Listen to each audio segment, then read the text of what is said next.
இனிமே கண்ணை மூடிட்டு கடலை எண்ணெய் வாங்கலாம்.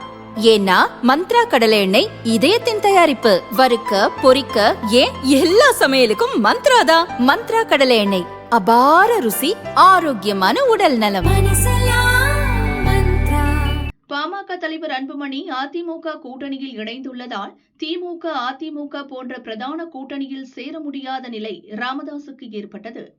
இதனால் சசிகலாவின் அனைத்திந்திய புரட்சித் தலைவர் மக்கள் முன்னேற்ற கழகம் கட்சியுடன் ராமதாஸ் கூட்டணி வைத்துள்ளார். இருவரும் தொகுதி பங்கீட்டை அறிவிக்கவில்லை, ஆனால் வேட்பாளர்களை அறிவித்து வருகின்றனர். 5 கட்டங்களாக இதுவரை 35 தொகுதிகளுக்கான வேட்பாளர்களை ராமதாஸ் அறிவித்துள்ளார். அன்புமணியின் மனைவி சௌமியா போட்டியிடும் தருமபுரி உள்பட பாமக போட்டியிடும் 10 தொகுதிகளுக்கு ராமதாசும் தனியாக வேட்பாளர்களை அறிவித்துள்ளார். ராமதாஸ் அறிவித்துள்ள 35 வேட்பாளர்களில் பெரும்பாலானோர் தேர்தலில் போட்டியிட விருப்பம் தெரிவிக்கவில்லை என்றும் அவர்களிடம் கேட்காமலேயே அறிவிக்கப்பட்டு விட்டதாகவும் புலம்பி வருகின்றனர். இது தொடர்பாக ராமதாஸ் அறிவித்த வேட்பாளர் ஒருவரிடம் கேட்டபோது, வேட்பாளர் பட்டியல் வெளியான பிறகுதான் நான் வேட்பாளர் என்பதையே தெரிந்து கொண்டேன். போட்டியிட விருப்பம் இல்லை, ஆனாலும் ராமதாஸ் மனம் கஷ்டப்படும் என்பதால் அவரிடம் சொல்லவும் முடியவில்லை.